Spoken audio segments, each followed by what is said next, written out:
आज का जो हमारा चर्चा है बहुत महत्वपूर्ण है, क्योंकि मिट्टी के बारे में तो सबको ही जानता है कि मिट्टी का हमारे जीवन में कितना महत्व है। लेकिन आज कुछ विस्तार से हम समझेंगे। पंडित जी, मिट्टी का घड़ा देखते हैं हम, और ये तो हमेशा हम लोग तो यही जानते हैं कि उसका पानी पीना बहुत हेल्थ के लिए भी अच्छा होता है। वहीं मिट्टी के खिलौने की बात की जाए, मिट्टी के दीपक की बात की जाए, और खास तौर पर कई ऐसे मिट्टी के देवी देवताएं भी होते हैं पंडित जी, उनका हमारी किस्मत से कैसे कनेक्शन जुड़ जाता है, समझाइए। देखिए, ऐसा है अंजलि, 5 तत्व से मनुष्य का शरीर बना है जी। छित जल पावक गगन समीर। पृथ्वी तत्व, जल तत्व, वायु तत्व, अग्नि तत्व, आकाश तत्व, इन्हीं 5 तत्वों से मनुष्य का शरीर बना है। और मिट्टी के जितने भी पक्के बर्तन बनाए जाते हैं वो सारे बर्तन 5 तत्वों से बनते हैं जी। जिस तरह से ये शरीर में से प्राण एक बार निकल कर के बाहर हो जाता है तो ये शरीर जला दिया जाता है, दफना दिया जाता है, बहा दिया जाता है। उसी तरह से मिट्टी के जो पात्र होते हैं, अगर उसे एक बार जूठा कर दिया जाए तो दोबारा उसका प्रयोग नहीं होता है। अच्छा। जैसे मिट्टी के कुल्हड़ में आप चाय तो पीते हैं, लेकिन कुल्हड़ को तुरंत फेंक देते हैं, फिर वो यूज के लायक नहीं रहता। हाँ, मिट्टी का घड़ा आप बार बार इसलिए प्रयोग करते हैं कि उसको आप जूठा नहीं करते हैं, उसमें से पानी निकाल करके दूसरे बर्तन से आप पानी पीते हैं, इसलिए उसका प्रयोग बार बार होता है।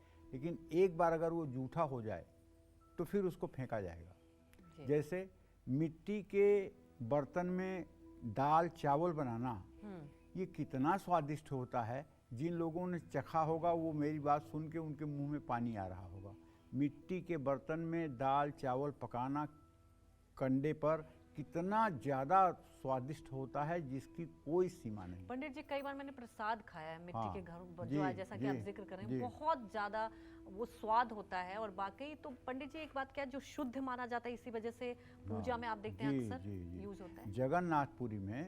जगन्नाथपुरी में चूल्हे बने होते हैं और उस पर मिट्टी के घड़े के ऊपर घड़ा, घड़े के ऊपर घड़ा, घड़े के ऊपर घड़ा, ऐसे मतलब कि 14-15 घड़े रखे जाते हैं और सब में मतलब कि चावल दाल और मतलब कि ये सब चीज़ें रखी जाती हैं और सब पकता है। विश्वास करो 21 के 21 घड़े मतलब कि जो है वो पक जाते हैं और बारी बारी से ऊपर से उतार करके प्रसाद वितरण होता है जी।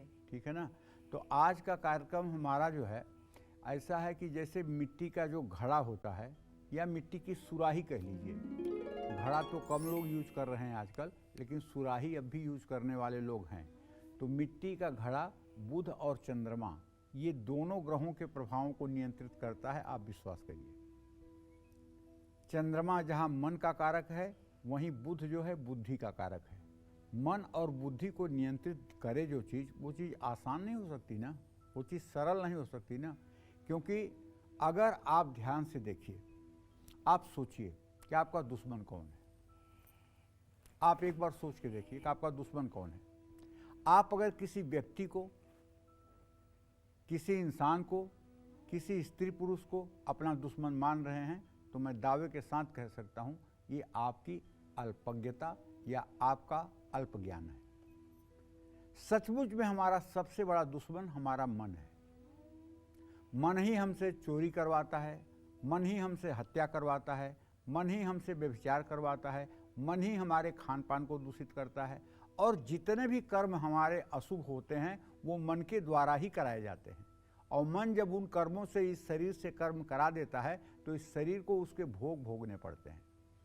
तो सबसे ज़्यादा अगर कोई हमारा शत्रु है तो हमारा मन।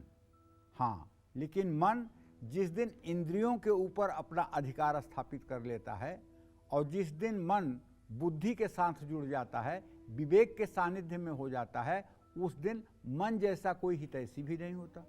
भगवान कृष्ण ने जब अपनी विभूतियों के बारे में चर्चा किया है तो उन्होंने ये बात कही है, इंद्रियाणाम मनस्यास्मि, इंद्रियों में मैं मन हूं। लेकिन कब? चोरी कराते समय थोड़ी, किसी की हत्या कराते समय थोड़ी। इंद्रियास्मि, वो इंद्रियों में नहीं है, क्योंकि आप अशुभ कर्म कर रहे हैं। आप देहाभिमान में आकर के कर्म कर रहे हैं। आप काम क्रोध मोह लोभ मद मत्सर के प्रभाव में आकर के कार्य कर रहे हैं। आपका मन उनके प्रभाव में है। तो इसलिए हमारा सबसे बड़ा जो दुश्मन है वो मन है। और अगर हमारा मन ठीक हो जाए, मन हमारा सात्विक हो जाए, विवेक युक्त हो जाए, इंद्रियों को अपने मनमानी कार्य न करने दे, तो आप विश्वास करिए आपसे ज़्यादा कोई सुखी नहीं हो सकता। पूरा संसार भी यदि आपका विरोध करे तो कोई आपका विरोध नहीं कर पाएगा। मैं इसलिए ये इस बात पे जोर दे रहा हूँ कि ये मिट्टी का घड़ा जो है कहीं ना कहीं से आपके शरीर में जा कर के आपके मन को शुद्ध करता है, आपके बुद्धि को शुद्ध करता है, आपके विवेक को शुद्ध करता है। आज क्या है, आज की संस्कृति में मिट्टी का घड़ा लोग कम रख रहे हैं, उसकी जगह पर बोतलों में पानी भर करके फ्रिज में रख रहे हैं और उस पानी का उपयोग कर रहे हैं। जो पानी प्लास्टिक के संसर्ग में आने से दूषित हो जाता है और फ्रिज में रखने से भी उस पानी में कोई गुणवत्ता नहीं आती है।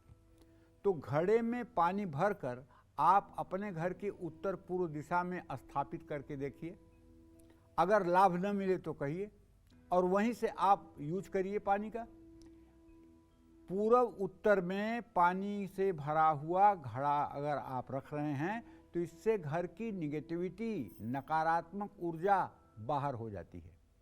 इस दिशा में रखा हुआ पानी का घड़ा वैवाहिक जीवन को भी सुखी बनाकर रखता है। वैवाहिक जीवन को सुखी बनाने का मतलब ये है कि आप और आपके जीवन साथी, जीवन संगिनी के बीच में मतभेद समाप्त हो जाते हैं और दोनों के दिमाग में समरसता आ जाती है।